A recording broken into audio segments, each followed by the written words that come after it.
राज्यसभा चुनाव को लेकर इस वक्त की बड़ी खबर सामने आ रही है। कांग्रेस के विधायक कहीं नहीं किए जा रहे हैं शिफ्ट।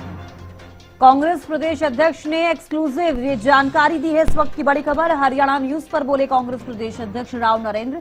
कांग्रेस के विधायक कहीं नहीं किए जा रहे शिफ्ट। उनकी तरफ से ये बड़ी जानकारी कांग्रेस प्रदेश अध्यक्ष ने एक्सक्लूसिव जानकारी दी है। हरियाणा न्यूज पर बोले कांग्रेस प्रदेश अध्यक्ष राव नरेंद्र।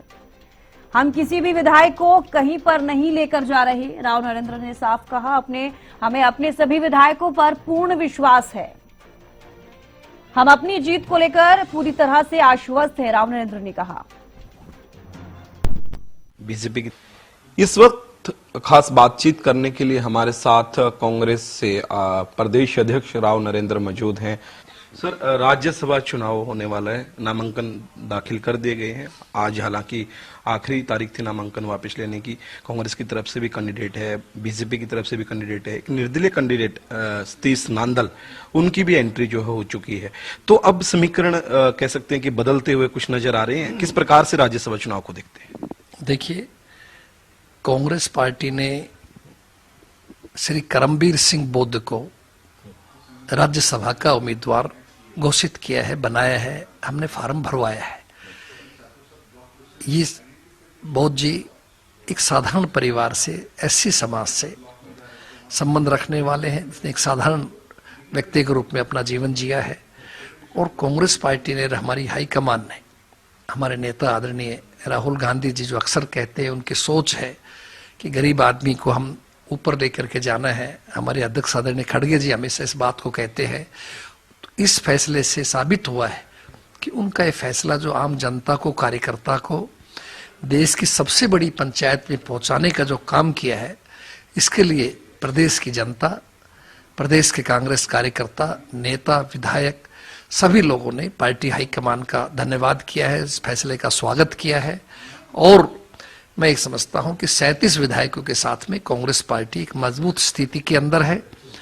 तो इसलिए 31 विधायकों से एक एमएलए एक एमपी चुना जाना है राज्यसभा का, तो हमारा एक निश्चित रूप से बनेगा। अब अगला फैसला होना है दूसरा कौन बनेगा। भारतीय जनता पार्टी उनके समर्थन से 2 आदमी खड़े हुए हैं, भाटिया जी और नांदल जी। ये फैसला भारतीय जनता पार्टी करना है कि किसको अपना राज्यसभा का उम्मीदवार रखती है, किसको उम्मीदवार बना करके विजयी करके भेजती है। जिस प्रकार से आपने जिक्र किया भारतीय जनता पार्टी किसको अपना कैंडिडेट बनाती है, ऐसे में जिस प्रकार से सतीश नांदल ने दावा पेश किया कि निर्दलीय विधायक आए मेरे पास, उनके समर्थन से मैं इस प्रकार से कदम उठाया है। और दूसरी सर, इसमें इनेलो को कहां पर देख रहे हैं? इनेलो पार्टी किस ओर जो है जाती हुई नजर आ रही है आपको? देखिए, बहुत स्पष्ट रूप से प्रदेश के राजनीति में लोग देख रहे हैं कि इंडियन नेशनल लोकदल के 2 विधायक चुन करके आए हैं, उनका क्या रुझान रहता है, क्या रुख रहता है। भारतीय जनता पार्टी की बी टीम कौन बनता है पता लगेगा, इनके फैसले से मालूम आएगा, सामने आएगा।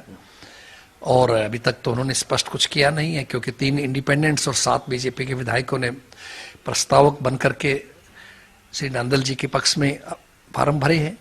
तो अब देखने हैं कि आगे इंडियन नेशनल लोकदल क्या रुख अपनाएगी, क्या उनके नेता अभय सिंह जी क्या बयान देते हैं, क्या उनका आगे रुझान रहेगा, ये तो वही बता पाएंगे। जिस प्रकार से आपने कहा कि उनका जो है समय बताएगा, लेकिन लगातार इनेलो पार्टी के नेता निशाना साधते हैं कि कांग्रेस पार्टी जो है वो बी टीम है। अब इसको लेकर आप क्या कुछ कहेंगे? नहीं, मैंने आपसे खुद भी कहा इस बात को। ये बात साबित करेगी कि भारतीय जनता पार्टी के उम्मीदवार को या उनके समर्थित उम्मीदवार को इंडियन नेशनल लोकदल मदद करती है या नहीं करती है। अगर मदद करेगी तो फिर आपको खुद स्वतः ज्ञान होगा बी टीम कौन कहलाएगा, कौन बनेगा। हो सकता है वो उनका अपना निर्णय हो, कुछ और फैसला ले। आप कितने आश्वस्त हैं अपनी जीत को लेके?